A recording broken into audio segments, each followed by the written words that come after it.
Hi అండి అందరికీ. ఈరోజు సండే కాబట్టి మా ఇంట్లో మటన్ పులుసు రాగి సంగటి. ఈరోజు నేను మటన్ ఎలా చేశానంటే, మటన్ నీట్గా కడిగి పక్కన పెట్టుకోవాలి.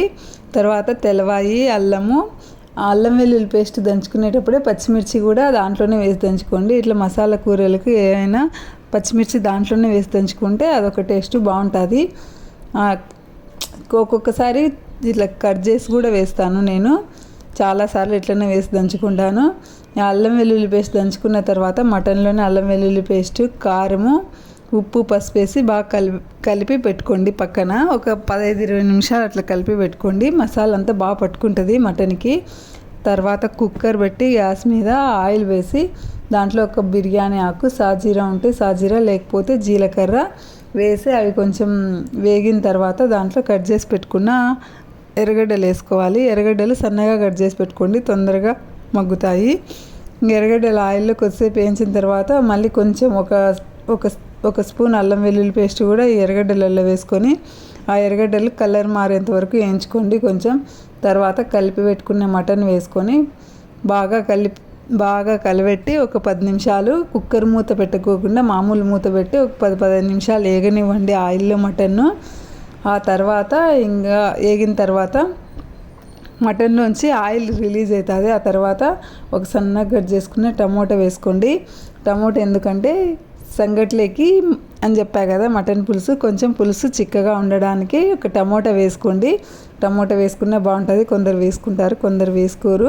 నేను కూడా ఒక్కొక్కసారి వేస్తాను, ఒక్కొక్కసారి వేయను. ఈరోజు అయితే వేసిన. ఇంకా తర్వాత టమోటా మగ్గిన తర్వాత కొద్దిగా మటన్ మునిగేంత వరకు నీళ్ళు పోసుకోండి. మటన్లో మనం ఎన్ని నీళ్ళు పోస్తే అన్నీ ఉంటాయి. చికెన్లో లాగా నీళ్ళు మళ్ళీ ఎక్స్ట్రా రావు. అందుకని ఎన్ని కావాలంటే అన్నీ పోసుకోండి. ఇంకా మటన్ ఉడికిన తర్వాత ఒక 5-6 విజిల్లకి అయితే ఉడికింది. మటన్ లేత మటన్ అయితే 5-6 విజిల్లకు ఉడుకుతుంది. కొంచెం ముదురైతే ఒక 8-9 రానివ్వాలి. ఇది లేత మటనే, అందుకని 5-6 విజిల్లకు ఉడికిపోయింది. ఇంకా తర్వాత మూత తీసేసి ధనియాల పొడి, జీలకర్ర పొడి, గరం మసాలా, మీకు కారం ఉప్పు తక్కువ ఉంటే ఇప్పుడు చూసి వేసుకోండి. ఇంకా తర్వాత మటన్ మసాలా సూపర్ మార్కెట్లలో దొరుకుతుంది కదా, ఆ మటన్ మసాలా కూడా వేసుకోండి, బీట్ మసాలా. ఇంకా తర్వాత ఒక 10 నిమిషాలు మళ్ళీ ఉడకనియండి. ఇంకా తర్వాత లాస్ట్లో కొత్తిమీర కట్ చేసుకొని కొత్తిమీర వేసుకోండి. అంతే, మటన్ పులుసు రెడీ. ఇంక ఇప్పుడు సంగటికి మనం ఒక గ్లాస్ బియ్యానికి 6 గ్లాసులు నీళ్ళు పోసుకుంటే సంగటి కరెక్ట్గా పర్ఫెక్ట్గా వస్తుంది. గిన్నెలో అయినా పెట్టుకోవచ్చు, విజిల్ కుక్కర్లో అయినా పెట్టుకోవచ్చు. విజిల్ కుక్కర్లో పెట్టుకుంటే ఏ దాంట్లో పెట్టుకున్నా సరే సంగటికి ఒక అర్ధగంట ముందే నానబెట్టి పెట్టుకోండి. విజిల్ కుక్కర్లో అయితే కనుక సిమ్లో పెట్టి ఒక విజిల్ రానిస్తే కరెక్ట్గా సరిపోతుంది. మళ్ళీ రాగిపిండి వేసి ఒక 2 నిమిషాలు ఉడకనిచ్చి మళ్ళీ కలిపెట్టుకోవడమే. ఇట్లా మామూలు గిన్నెలో పెట్టుకున్న అంతే. 1-6 నీళ్ళు పోసుకొని అన్నం బాగా మెత్తగా ఉడికిపోయేంత వరకు ఉడకనిచ్చుకోవాలి. తర్వాత రాగిపిండి ఎంత కావాలంటే అంత రాగిపిండి వేసుకున్న తర్వాత కూడా ఒక సిమ్లో పెట్టి ఒక 2 నిమిషాలు ఉడకనివ్వాలి. రాగిపిండి వేసిన తర్వాత కూడా 2 నిమిషాలు ఉడకనిచ్చిన తర్వాత మళ్ళీ మూత పెట్టేసి ఒక 10 నిమిషాలు వదిలేయాలి. ఇంకా ఆవిరికి ఆ రాగిపిండి కూడా బాగా ఉడికిపోతుంది. ఇంకా 10 నిమిషాల తర్వాత మూత తీసి ఇట్లా గెలుక్కోవడమే. పల్లెటూర్లలో అయితే కనుక తెడ్డు కట్టెలు ఉంటాయి, కట్టెతో చేసినవి, దాంతో గెలుక్కుంటే బాగా వస్తుంది.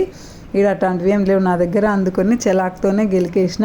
ఇంకంతే, నాకు ముద్దలు చేయడం రాదు సంగటి, అందుకని నేను ఇంక గిన్నెలో గెలుకొని అట్లనే ప్లేట్లో పెట్టుకొని తింటాం ఎప్పుడైనా. చాలామంది ముద్దలు కూడా చేసుకుంటారు, నాకు ముద్దలు చేయడం రాదు. ఇంకంతే, సంగటి చాలా ఈజీ. సంగటి రేషన్ బియ్యంతో చేసుకుంటే బాగుంటుంది. నా దగ్గర రేషన్ బియ్యం లేవు, అందుకని సన్న బియ్యంతోనే చేసిన.